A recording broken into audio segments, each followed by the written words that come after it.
Let me see if we can see us. I'm pretty sure they can. Hey, we just got out of the midnight showing of Harry Potter and the Deathly Hallows Part II. So spoiler alert, because we're gonna review it now. What was your favorite part?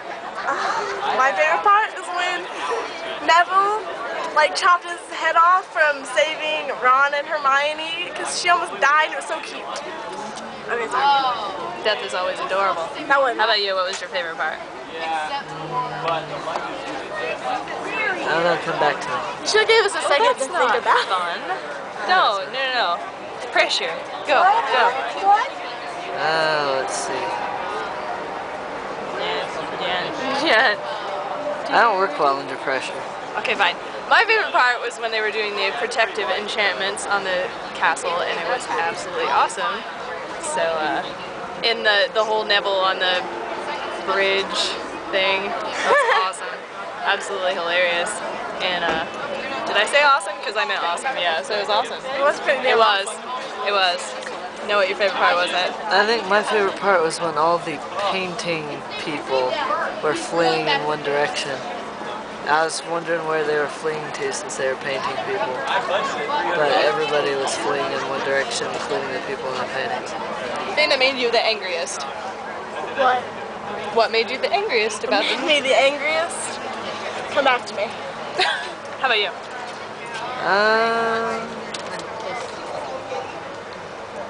I know. Okay. What made me the angriest is the fact that when all the war was said and done, and Neville was sitting there, all bloody and stuff, and Luna comes up, all perky looking, like she just took a bath or a shower and primed her hair. She looked perfect, except for her black eye. That's what made me the angriest.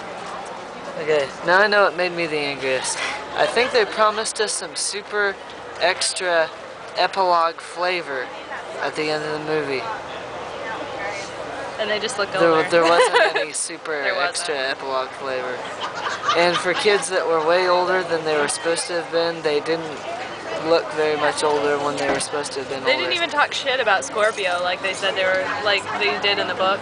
You know, they made indications. Yeah, anyway. They didn't do anything. Yeah, the part that made me the angriest, let's see. Probably being a crazy book person. Read them 100 times. Well, not that many yet.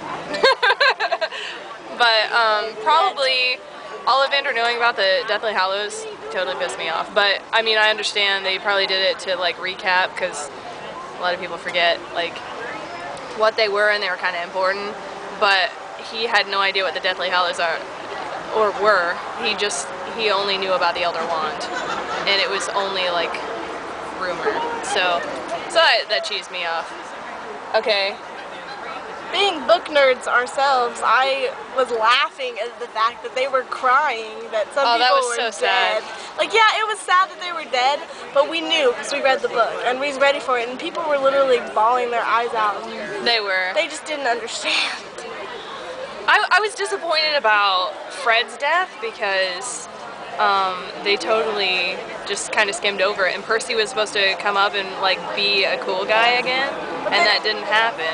I guess they never really emphasized that Percy wasn't a part of the family anymore, so I guess they really couldn't bring that part in. They skimmed so many things. It really upset me. How about you? I already gave an angry part. My goodness. So this is the review. Any other opinions? Other opinions? How they did it on it or whatever? For me, I don't think it was intense enough. I thought that some parts of movie number 6 were more edge of your seat than this one. It's like... Do you mean movie 7? Or 7 and 1/4? Part 1? Because that was movie 7. Both. Okay. Both movies. So you're talking Half-Blood Prince and Deathly Hallows Part 1. Yeah. I thought that there were more intense parts in those movies, both. And that the last one was like a litany of all the things. Is it just me, but did Nagini get that smaller? had to happen to get things done. Like a lot smaller? From the first... From Half-Blood Prince, he was I don't know, 18 feet tall, and by the time Neville chops him, he was a garter snake. Yeah. Well, not quite, but he was at least a large boa constrictor. He looked like the guy sitting next to me's penis. I was only sitting next to you. and my penis is non-existent, so They didn't know it was that. quite small. Yeah. I really did enjoy the part where Severus, when they put his put the memories in the pensieve. You got what I'm saying? Yeah. And they did those memories. That part was really good. Like when Lily goes, like it was really cute when Lily was in the crib and she was like, although it kind of was weird when Snape was holding her when she was dead and Harry's just sitting in the crib behind them. Yeah, it was kind of depressing. He's like crying. Yeah. I always thought that it was kind of weird because they were like, you know, Dumbledore's are like, and Voldemort so attached, the only thing living.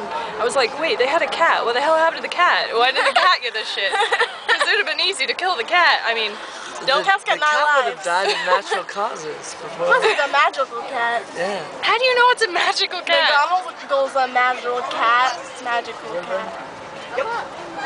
McGonagall? She's a magical cat, remember? She's an animagus. I know. That's not...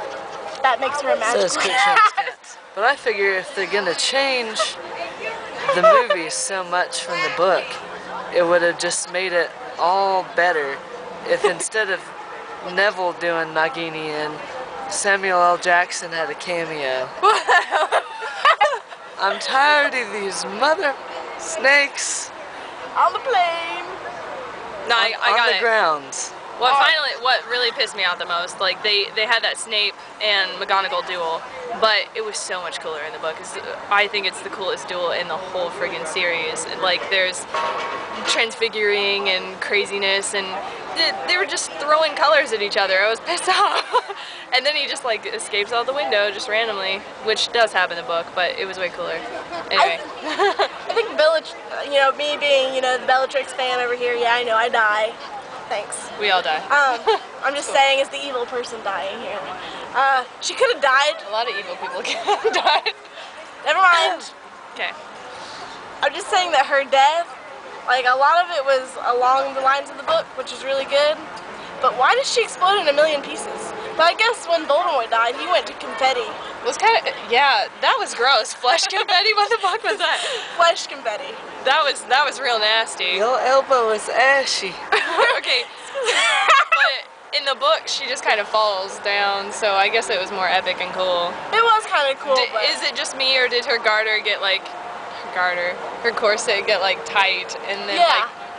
It's like she like... It's like... That was really weird. Thank you for that. You're welcome anytime. Anything else? I forgot what I was gonna say. Oh, well that was useful. How about you? I think I'm good, except for Jenny. They didn't really help her look any older in the end. They just looked like they gave her an They adult... fixed her hair. They gave her an adult haircut and a purse. And a double chin. And a purse. And a Ron was fat. Ron was fat. And he had this comb over thing. Yeah, I was like, did he get old too? What happened? Well, he was 19 years older, but gosh. Yeah, but I hope, no, that's just, it was terrible. There was no Teddy. There was no Teddy talk. I know, and there, Fleur and I love seeing Charlie. Charlie was... Yeah, their baby was supposed to be there too. What was her name?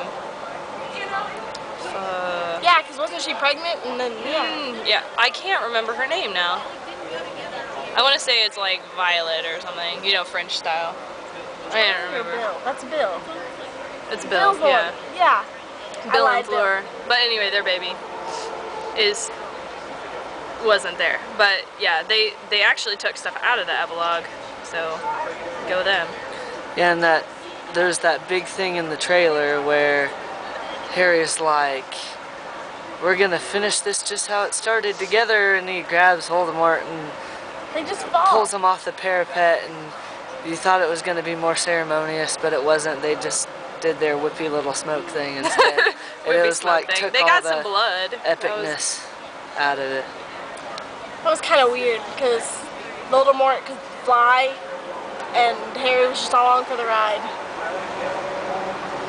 3D gives me a headache.